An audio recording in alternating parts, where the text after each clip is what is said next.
us. Anna?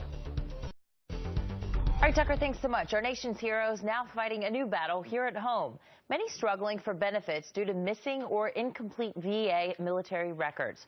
Here's an example. World War II veteran Stanley Freedman struggled with PTSD, but was blocked from benefits for some 67 years when the VA lost documents proving his service. Pro bono lawyers, well, they finally won his case shortly before he died.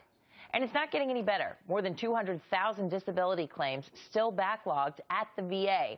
Concerned Veterans for America advisor Amber Smith is a combat veteran of the Iraq and Afghanistan wars, and she joins us now. Thanks for being with us. Good morning. It's great to be here. When you initially heard Stanley Freedman's story, what's going through your mind when you realize he's in his 90s and he's finally getting help after lawyers help him for free?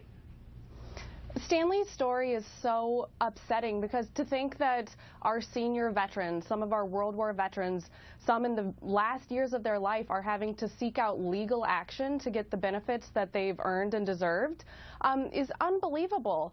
And while I'm thankful that there's these lawyers out here who will help veterans basically get those benefits, that's not the way it should be. And unfortunately, a lot of veterans don't have that option, so they're faced with, tackling the VA head on in a system that's not very friendly when you don't have that legal help. And there are so many stories like Stanley Freedman. I mean, one of his comrades died in his arms after he watched 24 of them in a truck get blown up, just blown to bits.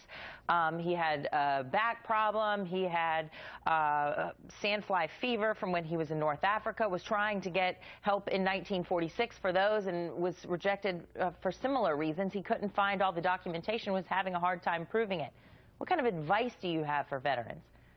Well, unfortunately, a story like Stanley is almost more of the norm than the exception inside the VA right now. A lot of veterans are, a lot of military servicemen and women, when they're active duty, they're not necessarily focusing on making sure their records are kept up to date with everything that's happened to them medically. So then when they get out and they're trying to prove some of these things that happened, they face a very unfriendly system that is that sort of makes you prove it instead of saying, hey, these are some of the symptoms that I faced and now I'm looking to get help for it. So my recommendation is to never ever send something to the VA without ensuring that you have copies of it, because once it leaves your hands, you never know if it's going to get lost in the hands of the VA, which is a very common occurrence.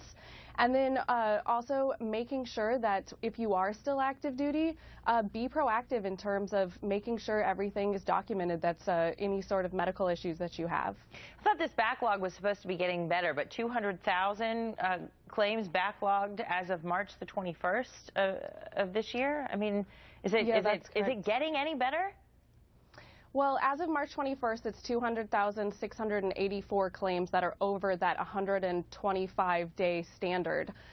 It has gotten better. It peaked at about over 600,000 backlogged claims in 2013. So we have seen a gradual reduction, but the VA promised that the backlog would be eliminated by the end of fiscal year 2015, and that's rapidly approaching, and with still over 200,000 backlogged claims, it's not looking like they're going to meet that deadline. All right. Thank you so much. Well, we did reach out to the VA and we didn't hear back. Amber Smith, we thank you so much for your time today and your interesting perspective.